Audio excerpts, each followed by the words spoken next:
تبارك الذي بيده الملك وهو على كل شيء قدير الذي خلق الموت والحياة ليبلوكم أيكم أحسن عملا وهو العزيز الغفور الذي خلق 7 سماوات طباقا ما ترى في خلق الرحمن من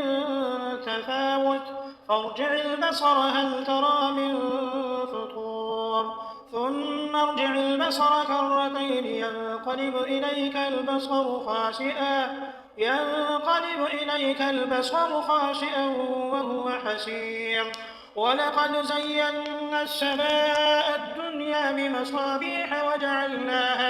وجعلناها رجوما للشياطين وأعتدنا لهم عذاب السعير وللذين كفروا بربهم عذاب جهنم وبئس المصير إذا ألقوا فيها سمعوا لها شهيقا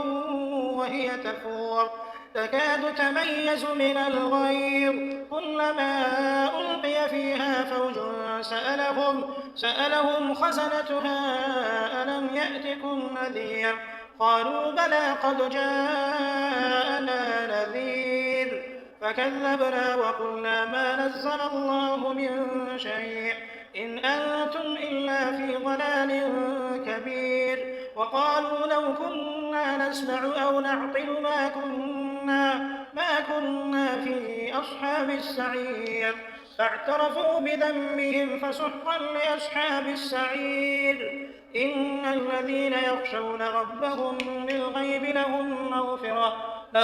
مغفرة وأجر كبير وأسروا قولكم أو اجهروا به إنه عليم بذات الصدور ألا يعلم من خلق وهو اللطيف الخبير هو الذي جعل لكم الأرض ذلولا فامشوا في مناكبها وكلوا من رزقه وإليه النشور أأمنتم من في السماء أن يخسف بكم الأرض فإذا هي تمور أم أمنتم من في السماء أن يرسل عليكم حاصبا فستعلمون كيف نذير ولقد كذب الذين من قبلهم فكيف كان نكير أولم يروا إلى الطير فوقهم صافات ويقبضن ما يمسكهن إلا الرحمن إنه بكل شيء بصير أمن هذا الذي هو جند لكم ينصركم من دون الرحمن إن الكافرون إلا في غرور أمن هذا الذي يرزقكم إن أمسك رزقه بل لجوا في عتو ونفور أفمن يمشي مكبا على وجهه أهدى أمن يمشي سويا على صراط مستقيم قل هو الذي أنشأكم وجعل لكم السمع والأبصار والأفئدة قليلا ما تشكرون قل هو الذي ذرأكم في الأرض وإليه تحشرون ويقولون متى هذا الوعد إن كنتم صادقين